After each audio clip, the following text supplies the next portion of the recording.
Solusi perdamaian konflik Israel-Palestina terus menemui jalan buntu. Padahal korban jiwa akibat perang ini jumlahnya nggak main-main, mencapai 26.000 jiwa sampai video ini dibuat. Bukan cuma itu, permasalahan juga meluas dengan panasnya tensi di Laut Merah yang digaungkan oleh kelompok Houthi di Yaman. Atas nama solidaritas, mereka menyerang siapa aja yang berhubungan dengan Israel. Di tengah puluhan ribu jiwa yang melayang akibat perang Israel-Palestina, sebenarnya ada satu opsi solusi perdamaian yang terus digaungkan oleh komunitas internasional. Ya, two-state solution atau solusi dua negara. Tapi sayangnya solusi ini tuh nggak kunjung terwujud sampai sekarang. Nah, kenapa bisa begitu? Saya Anggi Pusparyana, jurnalis Kompas.com. Jadi gini ceritanya.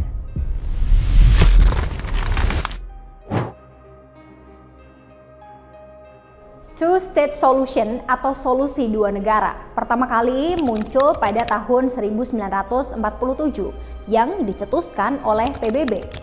Nah, lewat solusi dua negara ini, tanah yang secara historis disebut Palestina akan dibagi menjadi dua negara, yaitu satu negara Yahudi dan satu negara Arab Palestina. Jadi, dalam skenario ini, baik negara Yahudi dan negara Arab Palestina akan memiliki pemerintahan dan kendali atas wilayah mereka sendiri. Tapi, dalam perjalanannya, rencana ini malah mengundang pro dan kontra. Solusi dua negara diterima komunitas internasional, namun ditolak oleh sebagian besar negara-negara Arab lainnya karena dianggap tidak adil.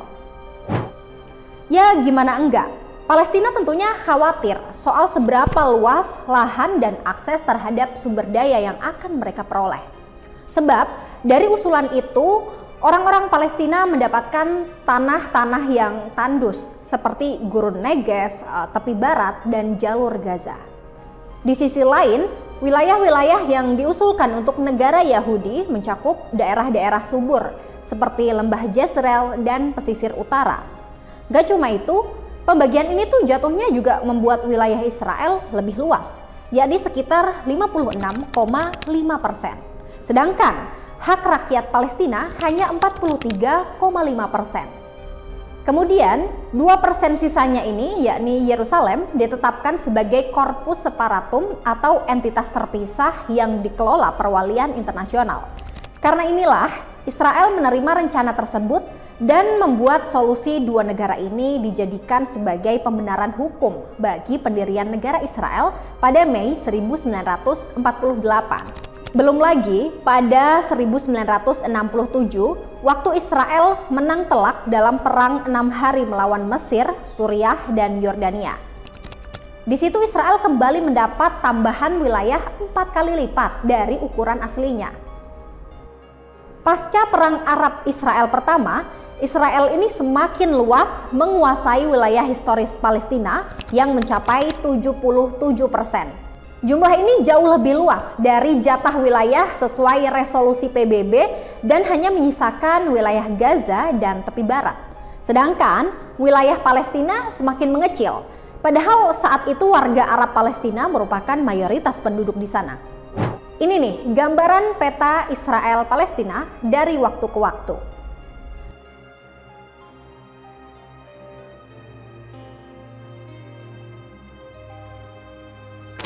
Solusi dua negara ini sebenarnya menjadi kebijakan yang paling luas diterima secara internasional.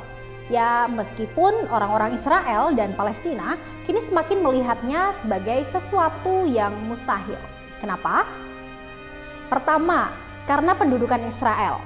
Pendudukan Israel adalah isu utama yang menghalangi warga Palestina untuk membentuk negara mereka sendiri. Israel mengambil kendali atas wilayah Palestina, Gaza, tepi barat, dan Yerusalem Timur pada tahun 1967. Dan sejak saat itu, warga Palestina hidup di bawah kekuasaan militer. Upaya-upaya perdamaian yang dimediasi secara internasional sejak tahun 1990-an dan seterusnya telah gagal dan akhirnya mengubah status quo. Sekalipun pendudukan berakhir, pastinya hanya ada sedikit lahan yang bisa dijadikan tempat bagi warga mereka untuk membangun negara. Belum lagi, gerakan permukiman Israel di wilayah Palestina ini dianggap ilegal oleh dunia internasional. Saat ini aja permukiman itu sudah dihuni sekitar 700.000 orang. Itu belum seberapa, ada juga yang namanya perselisihan internal. Seperti yang kita tahu nih, baik Palestina maupun Israel saat ini sama-sama memiliki persoalan internalnya sendiri. Kita ambil contoh dari sisi Palestina, terjadi ketidaksolidan antara Hamas dan Fatah. Fatah sejak era Organisasi Perjuangan Palestina Yasser Arafat sampai sekarang memang merupakan promotor two-state solution. Kebalikannya dengan Fatah, Hamas yang menguasai jalur Gaza memiliki tujuan untuk menghancurkan Israel. Nah, gak cuma di internal Palestina, situasi semacam ini ternyata juga terjadi di pihak Israel. Di kalangan warga Israel ada perbedaan politik dan pandangan soal masa depan Palestina.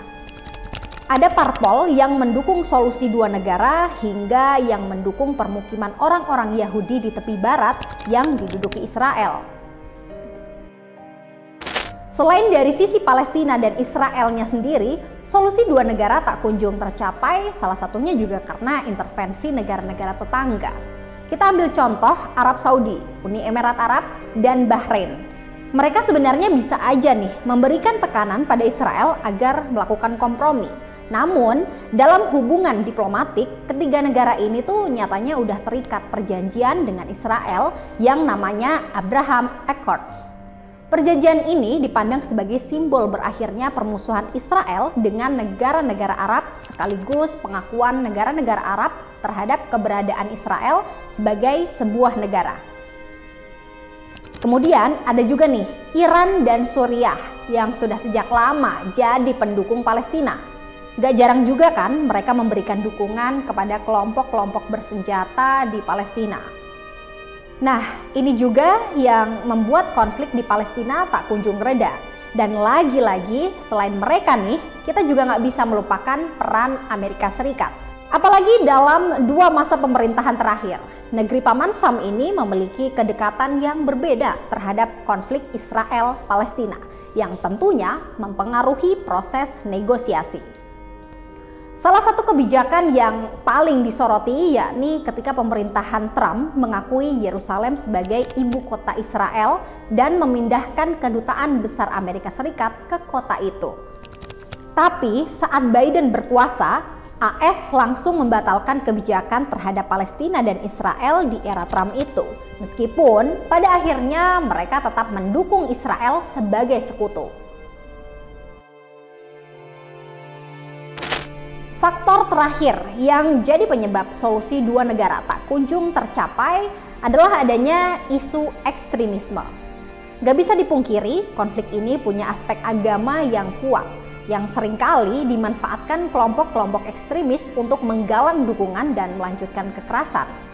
Di pihak Israel, ada kelompok ekstremis Yahudi yang memandang klaim historis atas seluruh tanah Israel sebagai sesuatu yang tak terbantahkan. Mereka ini menolak kompromi dengan Palestina dan mendukung permukiman Yahudi di tepi barat. Kemudian di sisi Palestina, kelompok Hamas memiliki pendekatan yang keras dan juga sering mengadopsi retorika ekstrim yang menentang keberadaan Israel. Mereka juga menggunakan agama sebagai alat untuk memobilisasi massa dan meraih dukungan internasional. Nah, tindakan ekstremis kayak gini nih yang bikin kedua pihak akhirnya sulit membangun rasa saling percaya untuk bernegosiasi. Eits, tarik napas dulu sebelum ceritanya dilanjutin. Cuma mau bilang makasih buat kamu yang udah ngikutin episode-episode di Jadi Gini Ceritanya. Buat yang belum subscribe, jangan lupa. Biar gak ketinggalan cerita baru, nyalain juga loncengnya. Nah, untuk mencapai perdamaian yang berkelanjutan, kedua belah pihak ini harus bersedia untuk mencari solusi yang adil dan berkelanjutan. Selain itu, dukungan dari komunitas internasional juga sangat diperlukan untuk mendukung proses perdamaian ini.